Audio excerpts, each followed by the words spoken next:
Question है on comparing the following two numeric expression we find that निम्नलिखित दो संख्यात्मक व्यंजकों की तुलना करने पर हमें ज्ञात होता है कि ये हमें दो न्यूमेरिक व्यंजक दिए गए हैं, एक्सप्रेशन दिए गए हैं, तो हमें बताना है कि इसमें से कौन सा ऑप्शन हमारा राइट है।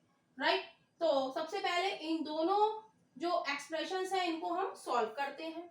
तो है इसको सॉल्व करेंगे तो ये क्या है हमारा मिक्स्ड फ्रैक्शन में है। मिक्स्ड फ्रैक्शन में है तो इसकी और इसकी मल्टीप्लाई 9 दूनी 18, 18 में 7 हम जोड़ेंगे तो क्या आएगा 18 और 7 25। राइट, तो ये क्या हो जाएगा 25/9। राइट, कैसे हमने लिखा 2 सही 7/9 को 2 क्रॉस 9 प्लस 7/9, तो ये क्या हो जाएगा 9 दूनी 18 और 7 25/9। इतनी बात क्लियर है। तो ये आ गया 25/9 की पावर क्या है 2 सही 1/2, यानी कि 2 दूनी 4 और 1 5। राइट, तो ये हो गया 5/2 और इसकी होल पावर क्या है 3/5। तो ये हम लोग छोटी क्लासों में पढ़ चुके हैं। राइट, एंड दूसरा एक्सप्रेशन हमारा क्या है 1 सही 2/3, ऐसे ही इनकी और इनकी मल्टीप्लाई और ऊपर वाला क्या होता है ऐड हो जाता है। तो 3 एकम 3, 3 में हम 2 जोड़ेंगे तो 5/3 की पावर 5 और to the whole power 3/5। Right, अब हम जानते हैं फॉर्मूला हमने छोटी क्लास में पढ़ा है a की power m to the whole power n बराबर क्या होता है a की पावर mn होता है। तो अब हम यहाँ पर देखेंगे इसकी पावर ये है a की power m to the whole power n के रूप में हमें ये दिया गया है। तो इसको हम लिख सकते हैं 25/9 टू दी पावर 5/2। यहाँ पर हमने क्या है मल्टीप्लाई की है दोनों की, तो यहाँ पर भी हम 5/2 क्रॉस 3/5 करेंगे एंड ऐसे ही यहाँ पर करेंगे 5/3 to the whole power 5। a की power m to the whole power n हमारा क्या होता है a की power m cross n। Right, तो 5 क्रॉस दोनों की क्या कर देंगे मल्टीप्लाई, तो 5 से 5 कट जाएगा, यहाँ पर भी 5 से 5 कट जाएगा। तो हमारे पास क्या बचा 25/9 to the whole power 3/2 and 5/3 to the whole power 3।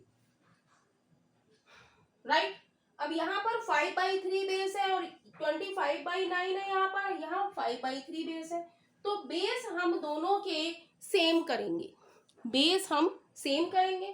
तो इसे हम लिख सकते हैं 25 किसका स्क्वायर है 5 का, 5/3 का whole square to the whole power 3/2, ऐसे हम लिख लें, और इसको ऐसे ही 5/3 की होल पावर 3 ऐसे हम लिख सकते हैं। 25 का लिख दिया हमने 5 का स्क्वायर और 9 क्या होता है 3 का स्क्वायर, तो 5/3 का स्क्वायर। राइट, ऐसे हमने लिख दिया।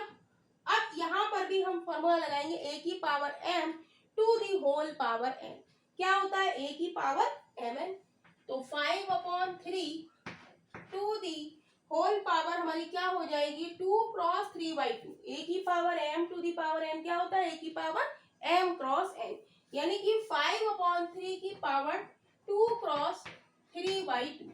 यहाँ पर जो 2 है और ये 3/2 है, इनकी हमने मल्टीप्लाई कर दी और n हमारा वो वैसा ही 5/3 to the whole power 3। Right, तो हम देखेंगे दोनों एक्सप्रेशन में 5/3 हमारा बेस आ गया। यहाँ पर हम देखेंगे 2 है और ये 2 है, तो इसको हमने कैंसिल कर दिया, तो क्या बचा 5/3 to the whole power 3 and 5/3 to the whole power 3। तो ये तो दोनों एक्सप्रेशन हमारे कैसे आ गए सेम आ गए। तो हम देखेंगे कि हमसे ये थ्योरी में क्या पूछ रहा है, the first expression larger than the second, क्या फर्स्ट सेकंड से बड़ा है नहीं, तो सेम है। The first expression is smaller than second नहीं, तो ये भी हमारा गलत हो गया और ये भी हमारा गलत हो गया।